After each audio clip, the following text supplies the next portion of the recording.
അപ്പോൾ ഗൈസ് ഞാൻ DSRI movie കണ്ടിരിക്കുകയാണ്. ഞാൻ ആദ്യമേ ഒരു കാര്യം പറയാം. എനിക്കൊരു അന്യായ തിയേറ്റർ എക്സ്പീരിയൻസ് ആയിരുന്നു ഈ സിനിമ കണ്ട് കഴിഞ്ഞപ്പോൾ കിട്ടിയത്.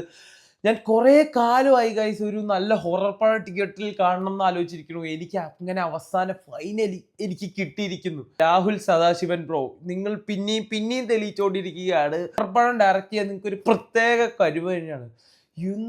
എന്ത് ലെവൽ സാധനമാണ് ഇത് എടുത്തു വെച്ചേക്കുന്നത്.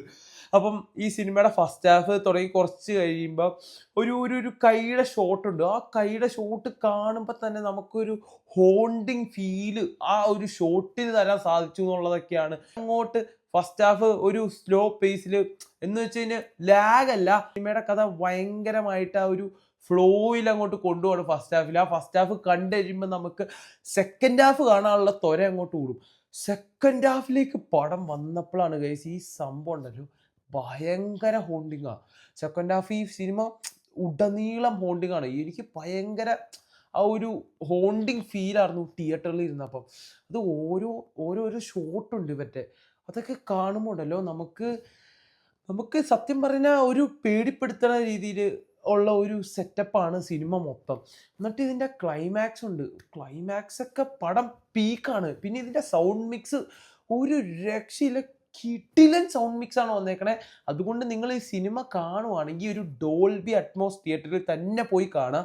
കാരണം അത്രയും സൗണ്ടിന് ഈ സിനിമ പ്രാധാന്യം കൊടുക്കേണ്ടത്. ഈ സൗണ്ടും ആ ഒരു വിഷ്വൽ ക്വാളിറ്റിയും കൂടി ഒരുമിച്ച് വന്നാലാണ് ആ ഒരു ഫീല് നമുക്ക് കിട്ടുള്ളൂ. കാരണം ഞാൻ പറഞ്ഞില്ലേ, എനിക്കിതിനെക്കുറിച്ച് കുറേയൊക്കെ പറയണമെന്നുണ്ട്. കുറേയൊക്കെ പറഞ്ഞു കഴിഞ്ഞാൽ ഇത് ഭയങ്കര സ്പോയിലറായി പോകും. പിന്നെ ഇതിൻ്റെ പെർഫോമൻസ് പറയുകയാണെങ്കിൽ പ്രണവ് മോഹൻലാലിൻ്റെ ആക്ടിങ് ഒക്കെ എനിക്ക് ഭയങ്കര ഇഷ്ടപ്പെട്ടു. പിന്നെ എടുത്തു പറയേണ്ട രണ്ട് പേരാണ് ജിബിൻ ഗോപിനാഥും അതുപോലെ തന്നെ ജയ കുറുപ്പ് എന്ന് പറഞ്ഞ ഒരു ആക്ട്രസും. ഇവരുടെ ആക്ടിങ് ഗംഭീരമാണ് തോന്നുന്നു. ഈ ക്ലൈമാക്സിൽ നമ്മുടെ ജയാക്കുറുപ്പിൻ്റെ ഒക്കെ ഒരു സംഭവം ഉണ്ട്. എന്നുവെച്ചാൽ മോനെ അത് ലെവലാണ്. സത്യം പറയാലോ ഒരു ഹോളിവുഡ് സിനിമ കണ്ടിറങ്ങിയ ഫീലാണ് എനിക്ക് മനസ്സിലാവുള്ള. നമ്മുടെ മോളിവുഡ് ഇത്രയും ലിമിറ്റഡ് എമൗണ്ട് വെച്ചിട്ട് എങ്ങനെ ഇത്രയും ക്വാളിറ്റി സ്റ്റഫ് തന്നൂന്ന് എനിക്ക് മനസ്സിലാവുള്ള. നിങ്ങൾ ഒരു ഹൊറർ മൂവി ലവേഴ്സ് ആണെങ്കിൽ നിങ്ങളൊന്നും നോക്കണ്ട, just book A ticket and go and watch this movie. പക്ഷെ ബുക്ക് ചെയ്യുമ്പം ഒരു നല്ല 4K ഡോൾബി അറ്റ്മോസ് തിയേറ്ററിൽ ബുക്ക് ചെയ്യുക. അമ്മാതിരി ക്വാളിറ്റി സ്റ്റഫാണ് തന്നിരിക്കുന്നത്. അപ്പം അത്രേ ഉള്ളൂ. നിങ്ങൾ ഈ സിനിമ ഉണ്ടാകാനുള്ള അഭിപ്രായം ഒന്ന് കമൻറ്റ് ചെയ്യാം കേട്ടോ.